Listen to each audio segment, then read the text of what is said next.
আমাদেরকে যদি প্রশ্ন করা হয় যে একটা সঠিক ইমেল ব্যবহার করলে প্রফেসরদের সঙ্গে কমিউনিকেশন করার সময় আমরা কি কি অ্যাডভান্টেজ পেতে পারি, তো এই প্রশ্নটার উত্তর অ্যাকচুয়ালি আমরা শুরু করতে পারি আরেকটা প্রশ্ন দিয়ে, সেটা হলো সঠিক ইমেল অ্যাড্রেস আসলে কি।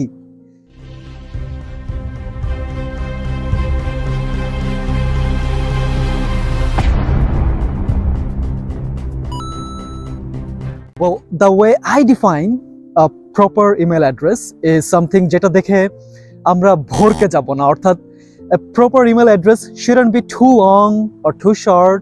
It won't contain too many digits.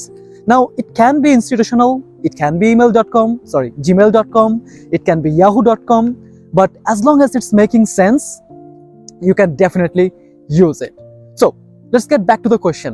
আমরা যদি একটা প্রপার ইমেল অ্যাড্রেস ইউজ করি প্রফেসরদের সঙ্গে কমিউনিকেশন করার সময়, স্পেশালি বছরের এই সময়টায় যখন ফল অ্যাপ্লিকেশনের জন্য আমরা সবাই ইমেল দিচ্ছি, সেই সময়টাতে কি কি ব্যাপার মাথায় রাখবো এবং সঠিক ইমেল ইউজ করার অ্যাডভান্টেজগুলো কি কি। Number 1, first impression matters.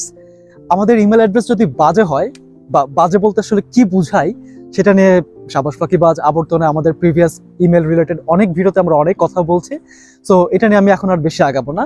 Just only একটা সেন্টেন্সে আমি ইউজ করব, সেটা হলো আমাদের ক্রেডিবিলিটি, আমাদের প্রফেশনালিজম অনেক কিছুই কিন্তু ডিপেন্ড করে আমরা কোন নেমটা ইউজ করতেছি, আমাদের ডিসপ্লে ফটোতে কি আছে সেগুলোর উপর। So please be mindful about it. Number 2, একটা প্রপার ইমেল অ্যাড্রেস ব্যবহার করলে কিন্তু আমরা অনেক আনএক্সপেক্টেড মিসআন্ডারস্ট্যান্ডিং অ্যাভয়েড করতে পারি।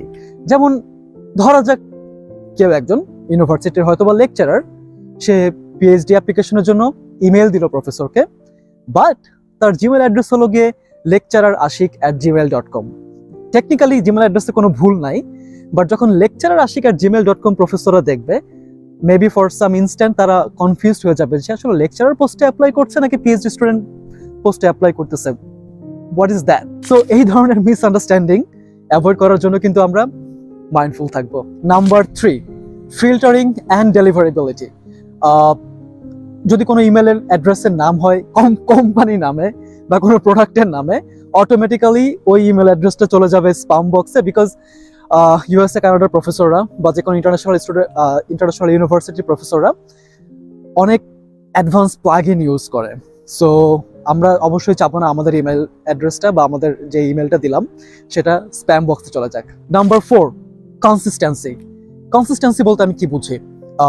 আইডিয়ালি যদি আমাদের একটা proper academic standard email address থাকে, সেটাকে আমরা আমাদের সিভিতে ইউজ করব, সেটাই আমরা প্রফেসরদের সাথে কমিউনিকেশনের জন্য ইউজ করব, অ্যাপ্লিকেশন পোর্টালে ইউজ করব, এমনকি গ্র্যাজুয়েট কোঅর্ডিনেটরের সঙ্গে যদি আমাদের কথাবার্তা বলতে হয় সেখানেও ওই ইমেল অ্যাড্রেসের থ্রুতেই আমরা কমিউনিকেশন করব।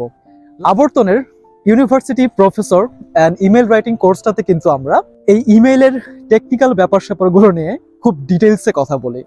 একটা পারফেক্ট ইমেল কিভাবে লিখবো, আমার জন্য বেস্ট সুটেড ইউনিভার্সিটি কিভাবে খুঁজে পাবো, আমার প্রোফাইলকে ম্যাচ করে এমন প্রফেসর কিভাবে খুঁজে পাবো, এই ধরনের যাবতীয় ব্যাপারে আমরা কিন্তু অ্যাক্টিভলি আমাদের স্টুডেন্টদেরকে হেল্প করে থাকি।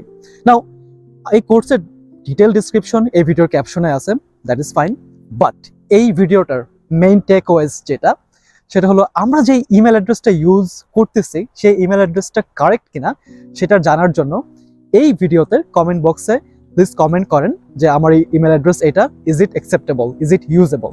আমি পার্সোনালি বা আমাদের টিম কমেন্ট করবে যে yes you are good to go, or we will comment maybe you need to change. So please feel free to comment, feel free to share your Gmail address, and we can make our feedback.